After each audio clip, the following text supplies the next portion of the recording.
Hey guys, I'm Tammy and welcome back to my channel. In today's video, I'm going to show you how you can sew your own comfy elastic waistband in under half an hour. I'm going to be using my Freya trouser sewing pattern in this video. I've left a link down below on where you can find this, but you can use any trouser sewing pattern for this method. You also need some elastic for the waistband. I'm using one that's 1.5 inches wide because I like the way that fits, but you can use any size that you like. All the measurements for this pattern is in the description box below if you want to sew the exact same pair of trousers, but let's get into this really easy and simple method.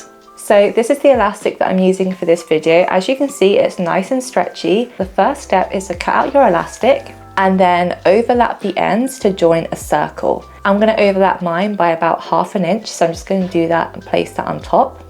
And then use some pins to secure that in place. That is what that should look like from both sides. What we're going to do now is take this to our sewing machine and sew a zigzag stitch to secure the edges together.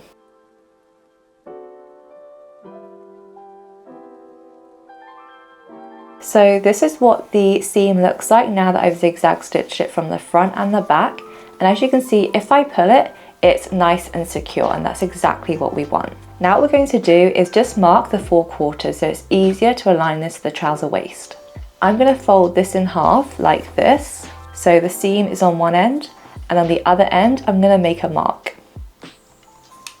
So I've just made a little mark here on that end. I'm now going to fold this in half the other way.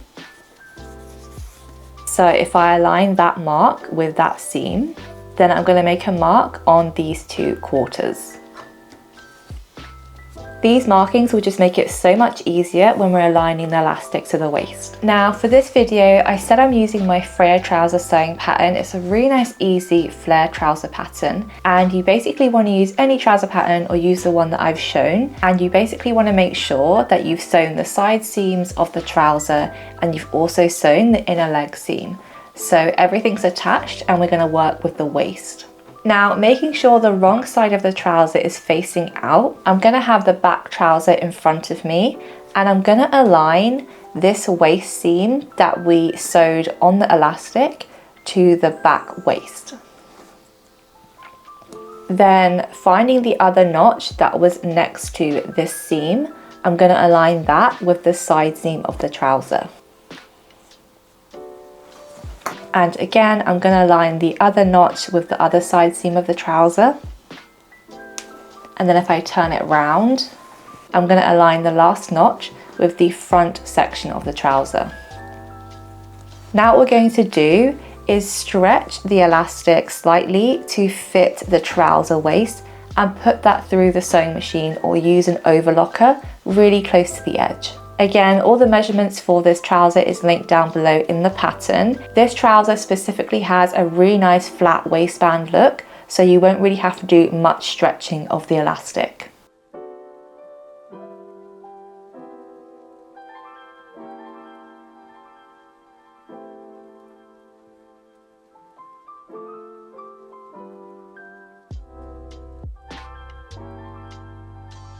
So this is what the elastic waistband should look like now that we've overlocked it all the way around the waist edge of the trouser.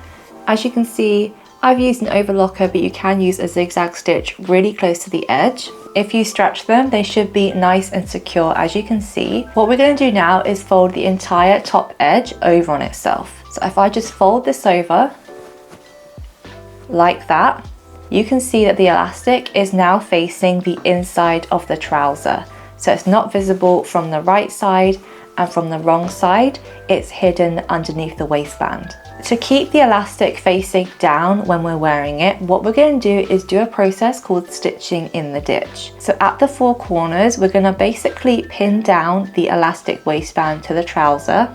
I'm just going to use these clips because they're nice for bulky fabric. Once we pin down all 4 corners, I'm going to turn the trouser right side out. So this is what the trouser looks like now that it's turned right side out. And as I said, we're going to stitch in the ditch. And what that means is at these 4 corners, we're going to place a sewing needle and sew a seam inside this line, so it won't be visible from the right side of the fabric. I'm going to use a sewing machine and show you how we do this. So I'm going to align this seam right here, and this is the back seam of the trouser to practice on first. I'm going to put that under the presser foot and align that seam with the needle. So like I said, you want to make sure you sew in this line, and we're just going to sew for about 1 inch and backstitch. So this is what the finished trouser looks like. I absolutely love it. Let me show you the seam detail that we just sewed. So this is one of the seams of the trouser, and I just sewed about 1 inch down in this gap all the way around just to secure the waistband down so it doesn't flip over on itself. Like I said, you do that in all 4 corners, so the side seams and then also the front and back seam of the trouser. So as you can see, the trousers are super stretchy and nice, and honestly that elastic waistband detail is just going to make it so comfortable to wear. This is what the inside of the garment looks like. If I roll the elastic up, you can see it's just under there, but obviously where we've sewn it down, it means it won't fall over on itself. I absolutely love how these trousers have turned out. I sewed this in a Ponte Roma stretch fabric, so it's nice and comfortable on the skin. If you want to find the sewing pattern to make this exact pair of trousers, this is the Freya trouser sewing pattern, and I've left a link down below on where you can find this on my website. I hope you enjoyed this really easy, quick and simple tutorial to help you sew a comfortable elastic waistband. Let me know in the comments what you think of this method, and I'll see you in the next one.